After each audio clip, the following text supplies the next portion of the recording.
Apa bedanya neraka biasa dengan neraka jahanam? Ya, saya ulang, apa bedanya neraka biasa dengan neraka jahanam? Sekarang kita gunakan Qur'annya aja. Ya, Quran surah keempat, masih di ayat di surah yang sama, ayat 56.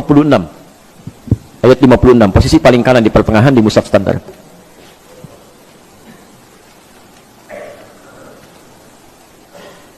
Baik, ini yang tidak menggunakan kata jahanam, cuma neraka saja. Nar, kan yang tadi bunuh biasa tempatnya di mana? Neraka. Baik, sekarang yang kedua jahanam. Kita ambil yang neraka biasa dulu ya, sebelum ke neraka jahanam. Yang biasa dulu. Baik. Ada ayatnya? Innal ladzina kafaru biayatina sawfa nuslihim nara. Orang-orang yang selalu ingkar dengan petunjuk-petunjuk kami, kalau ada kata kafar, ini bukan menunjukkan orangnya. Awas, hati-hati. Bukan menunjuk orangnya, tapi pada perilakunya. Baik, tapi pada perilakunya. Jadi ada orang-orang yang perilakunya menyimpang dari aturan Allah. Maaf, kalau yang tidak beriman menyimpang, wajar karena nggak ada imannya. Saya mau tanya, ada nggak orang Islam yang menyimpang dari aturan Allah? Ada. Diajak sholat susah, dengar azan marah-marah misalnya. Diajak ngaji, ngajak berselisih, bisa terjadi itu. Ya, ada. Nah, kalau ada orang-orang seperti ini, tiba-tiba banyak amal salahnya, sedikit amal solehnya, di akhirat nanti timbangan amal salahnya lebih banyak, amal solehnya sedikit, dimasukkan ke dalam neraka. Perhatikan, neraka tingkat paling ringan, di situ ada jahanamnya enggak? Tidak, disebutkan nar saja. Apa siksaannya? Perhatikan kalimatnya, saufan nuslihim nara, maka kami akan tarik, nusli itu tarik ubun-ubunnya, dicelupkan ke dalam neraka. Disiksa paling ringan di neraka itu adalah saat seseorang sudah dihisab tempatnya neraka, itu ubun-ubunnya ditarik tuh, yang paling ringan. Dari kata nusli, ya, paslanaran hamiyah, gitu kan? Ada disebutkan, ada sebagian tempat yang disebutkan. Jadi kalau ada kata asla nusli itu ubun-ubun yang ditarik begini. Maaf Pak ya, puncak kemuliaan manusia itu ada di mana ya?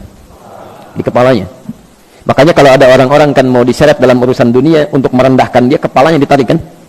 Saat kita ingin bersujud kepada Allah, kita turunkan kepala kita untuk menunjukkan bahwa ini puncak penghambaan yang paling tinggi. Maka ketika di akhirat nanti, maaf kalau dalam urusan dunia Anda pernah diseret, yang tahu cuma teman dunia saja. Anda diseret di Bekasi misalnya, sama orang-orang yang tidak berperkemanusiaan, diseret kepalanya, yang tahu cuma orang Bekasi. Tapi saat Anda diseret misalnya di akhirat nanti, itu dibuka semua alam langit dan bumi melihat Anda. Ini rupanya manusia ini diseret di bawah tuh, ubun-ubunnya ditarik begini. Ya. Dan nusli yang kedua, asla yusli itu bisa berarti sesuatu yang dicelupkan dan diangkat kembali. Pernah bikin teh celup? Teh celup? Pernah? Halo?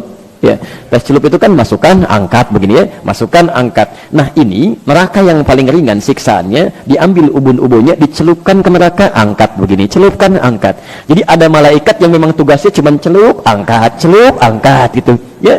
Bukan angkat biasa, bukan celup biasa. Kullama nadijat juluduhum, begitu dicelupkan begini, hancur semua tubuh plus dengan kulitnya. Kenapa di sini disebutkan kulit? Ya, kulit sebagai perwakilan dari seluruh anggota tubuhnya, karena kulit ini bagian dari indera perasa yang sangat tajam. Ya, pekat.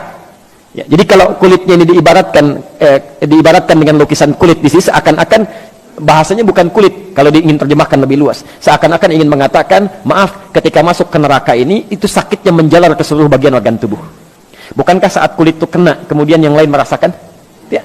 Maka kata Allah, saya akan buat rasa nih ketika dicelupkan semua organ tubuhnya merasakan. Jelas ya? Tapi nggak sampai situ, gitu hancur semuanya. Ya, perhatikan, baddalnahum juludan ghairaha, diangkat lagi, sembuh lagi, celupkan, hancur lagi, angkat, sembuh lagi. Baik, informasi saja, satu harinya sama dengan, tahu dari mana? Tahu dari mana 1000 tahun? Baik, Quran surah ke-32 itu kan? Ya, surah ke-32 itu kan? Saja yang kita bacakan dalam setiap Jumat itu kan? Baik, dari ayat kelimanya itu, fi yaumin kana miqdaruhu alfa sanatin mimma ta'udun. Dalam seharinya malaikat naik hitungannya sampai dengan 1000 tahun. Sehari sama dengan 1000 tahun. Baik, jadi kalau ada orang, maaf, masuk ke neraka itu, neraka biasa sehari aja, itu hukumannya sama dengan 1000 tahun di dunia. Satu detiknya sama dengan kurang lebih 48 hari. Jadi kalau ada yang dicelupkan 1 detik aja ke neraka biasa, sedetik aja, celup sedetik, itu sakitnya sama dengan 48 hari. Angkat lagi, celup lagi 1 detik, 48 hari. Angkat lagi, celup lagi 1 detik, 48 hari. Itu neraka biasa. Kalau nggak percaya silahkan aja. Ya. Itu kan diinformasikan supaya kita menghindarinya, bukan terlibat di dalamnya. Ini kan aneh ini, diinformasikan masih mau terlibat di dalamnya juga. Makanya kata para ulama, manusia ini memang agak aneh itu. Bahkan sekarang kalimat aganya jadi semakin hilang, pada aneh. Ya. Ingin masuk surga, tapi selalu melakukan perbuatan yang menjauhkan dia dari surga. Ingin menghindari neraka, tapi senantiasa mengerjakan perbuatan yang menjerumuskan dia ke dalam neraka. Kan aneh. Sudah sadar akan meninggal. Bapak Ibu, ada yang tidak meninggal di sini? Ya, akan meninggal. Kapan meninggalnya? Ya, bisa terjadi kapan saja. Hari ini mungkin. Nah, ini yang paling aneh. Sudah tahu akan meninggal dan kapan saja bisa terjadi, masih bermain-main dalam kehidupannya.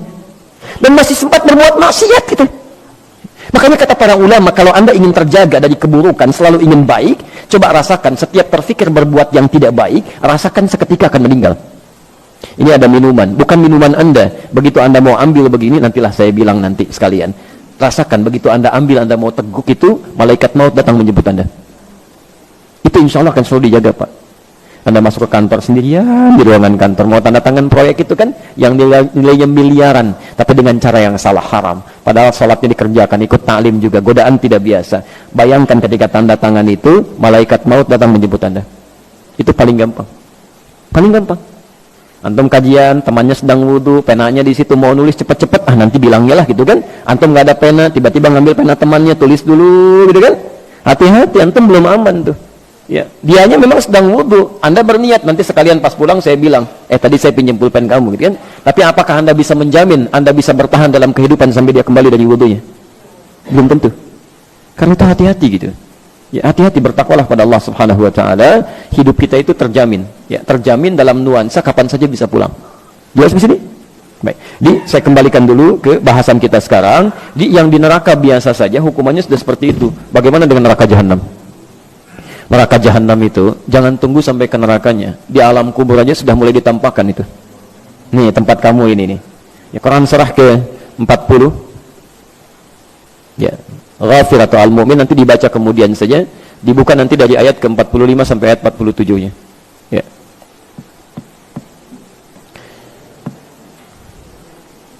An-naru yu'radu 'alaiha ya ghuduwwan wa 'ashiyya.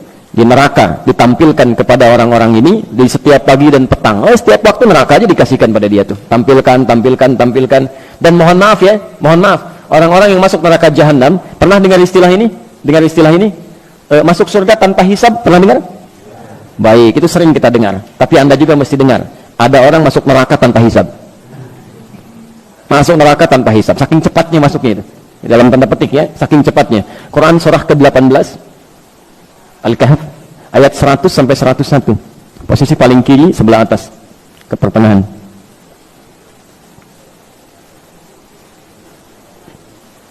Nah, jadi orang-orang yang masuk neraka ini yang cepat sekali seakan-akan nyaris tanpa hisab yang masuk itu bukan neraka biasa. Kalau neraka biasa masih ada amal, Pak. Ini amal cari-cari sampai yang sunnah-sunnahnya itu. Begitu tidak juga ketemu, banyak amal jeleknya yang salahnya, ya sudah neraka dia. Tapi jahanam tidak. Wa'aradna jahannama yawma idzil kafirina arba.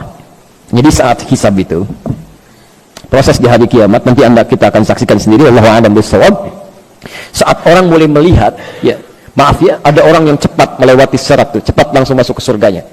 Bahkan dari sejak menerima kitabnya, ada yang dari kanannya senang luar biasa. Ada yang mohon maaf di belakang punggungnya, ada dia merasa ketakutan luar biasa. Tiba-tiba ada orang-orang yang tegangnya luar biasa. Saya nanti di mana ya? Kitab saya di kanan atau di kiri atau di punggung di belakang saya. Tiba-tiba ayatnya turun. Udah, kamu nggak usah banyak mikir deh. Tempat kamu di sini nih neraka jahanam, nanti langsung masuk aja. Ya, capek kalau dipikirin juga. Wa aradna jahannama yawma idzil kafirina arba. Pada saat itu ketika orang sibuk memikirkan hisab, kami tampilkan pada golongan ahli neraka jahanam. Tempat kamu akan di sini. Nggak usah banyak mikir, nanti langsung ke sini aja. Dibayangkan tuh. Siapa orang-orang ini? Ayat 101-nya. Ternyata bukan cuma kafir di sini, bukan cuma orang tidak beriman saja. Ada orang-orang beriman yang sulitnya luar biasa. Alladzina kanat a'yunuhum fi ghita'in an dzikri, yaitu orang-orang yang matanya ya, sulit sekali mendapati petunjuk saya, sulit digunakan ingat kepada saya. Kalimat zikir itu segala kegiatan yang mengingatkan kita kepada Allah. Wa kanu la yastati'una sam'a, bahkan telinganya sulit dengar itu. Ada orang sudah mengatakan Islam, dengar azan Allahu Akbar, Masya Allah. Ada orang masih telat, yang ini masa malah marah-marah. Kenapa adzannya dekat rumah saya? Oh, Masya Allah. Yang jadi masalah kenapa rumah Anda dekat dengan suara adzan? Ini kan aneh ini. Anda dengar panggilan manusia biasa aja, kenapa dengar panggilan Allah jadi marah-marah? Coba Anda, Pak Ibu sekalian, ini kan ditujukan untuk orang yang sholat, bukan untuk saya. Wah, Masya Allah, gitu kan? Anda pernah ke bandara? Pernah ke bandara? Halo? Di airport ya? Baik, ada panggilan di situ? Baik, panggilan siap-siap, panggilan pesawat nomor sekian. Maaf, kadang-kadang yang dipanggil Anda atau orang lain? Pesawat Garuda dengan penerbangan sekian siap-siap, padahal Anda mau naik batik misalnya, yang dipanggil orang lain, tapi kan Anda nggak marah. Kedengaran Anda juga, suaranya kencang juga gitu kan. Maaf teman-teman sekalian, kenapa panggilan dunia orang biasa-biasa saja, panggilan Allah bisa pada sewot tuh ya? Kan pada aneh orang-orang ini ya. Nah tapi yang paling indah adalah dipanggil lewat panggilan belum mau datang juga, saking sayangnya Allah. Ini yang paling indah, Allah itu tidak akan membiarkan seorang hamba kembali ke akhirat kecuali dia telah mendapatkan petunjuk sampai ke puncaknya. Kalau telinganya nggak bisa dengar, barangkali matanya masih mau lihat. Dia nggak mau ke masjid, belum ke masjid, tiba-tiba diperlihatkan di depan matanya orang mulai berangkat. Dari orang dewasa, anak kecil, orang sudah mulai masuk ke masjid, dia masih betulin mobil, begini gitu kan. Mulai lewat, Pak, Assalamualaikum, Waalaikumsalam, nggak dilihat juga begini. Lewat, sampai anak kecil, oh, masjid dia, udah nanti Om Yusul, Masya Allah, ke masjidnya enggak gitu kan. Nah, orang-orang seperti ini, yang sulit diingatkan saat di dunia, itu bahkan langsung disebutkan, udah, neraka jahanam. Kalau dia tidak bertobat selama hidupnya.